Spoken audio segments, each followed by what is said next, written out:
1번 문제가 정답률이 56%인 거야. 그래서 선생님이 아까 이야기한 거예요. 1번이 정답률 56%라고 해서 이게 어려운 문제다라고 말하진 않고요.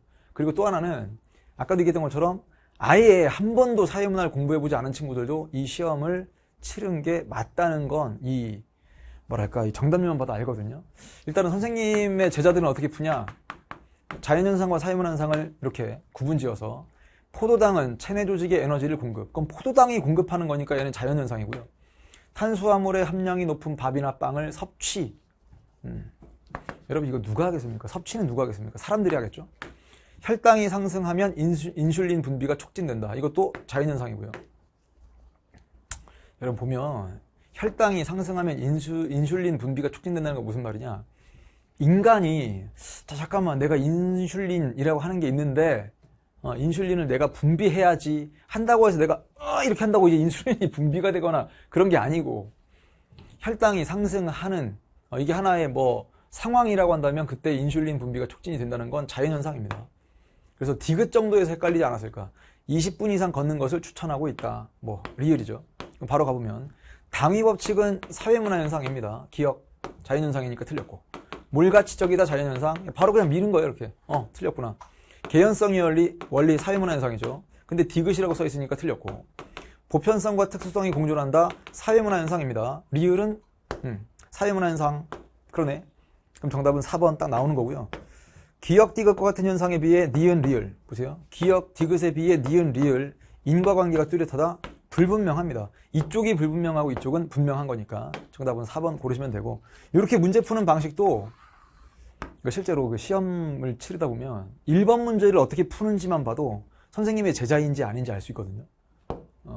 이렇게 이제 문제를 푸는 연습도 했으면 좋겠고, 첫째 장은 이 정도로 이야기하고 넘어가겠습니다.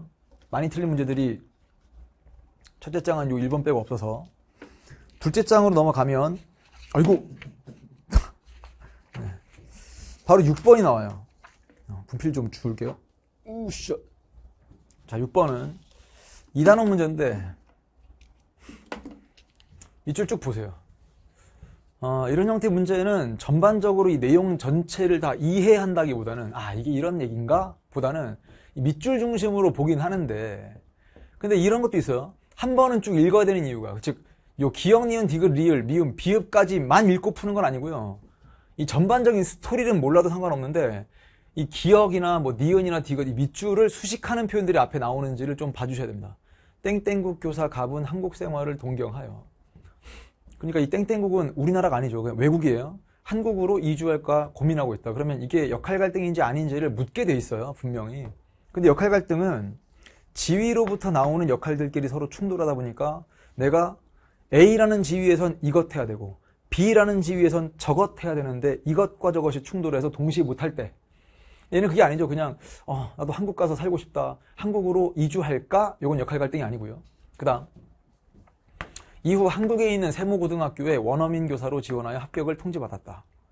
갑은 한국 생활에 적응하기 위해 땡땡국 소재 한국어학당, 이걸 잘 보셔야 돼요.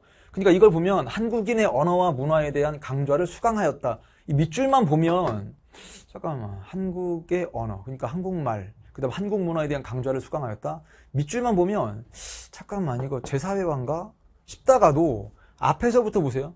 땡땡국 소재니까 이 한국어학당이 요 갑이라는 사람이 우리나라에 와서 상황이 달라졌기 때문에 이제 적응하기 위해서 그때 비로소 배우는 게 아니고요. 자기 나라에 있는 한국어학당에서 이제 한국으로 갈 건데 내가 이걸 미리 배우자요. 미리 배우자. 그러니까 얘는 오히려 얘기사회화다. 그래서 2번 괴소리. 3번 미음 보세요. 남편. 남편은 성취지유예요. 이거는 뭘, 아니 여러분 이게 헷갈리면 이렇게 생각해 보세요. 남자, 여자.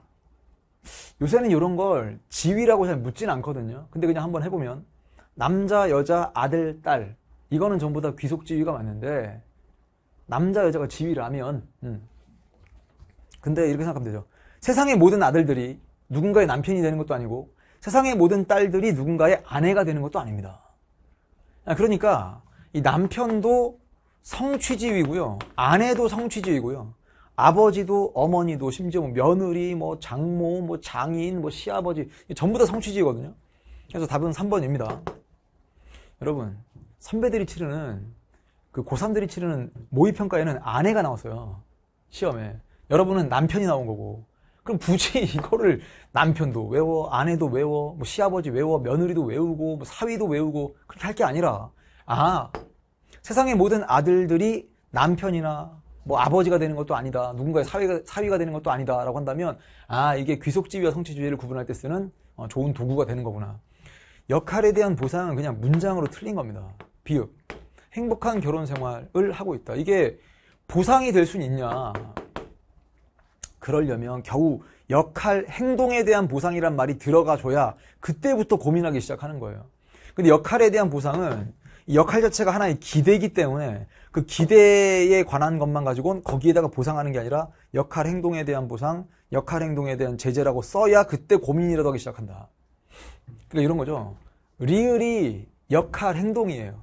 그럼 리을을 통해서 이제 보세요. 4번, 5번 잘 보시면 리을은 니은으로서 학생들을 열심히 가르쳤다는 것은 원어민 교사로서의 역할 행동이라고 하셔야 돼요. 역할 행동. 그러니까 뭐뭐 했다, 뭐뭐 하는 중이다. 그러면 잘 가르쳤기 때문에 뭐 학생들로부터 크게 인정받았다. 많이 뭐 올해의 교사상을 수여받았다. 이런 것들은 보상이라고 말할 수 있고요. 그러려면 얘는 역할이 아니고 역할 행동 이렇게 불러야 됩니다. 오케이.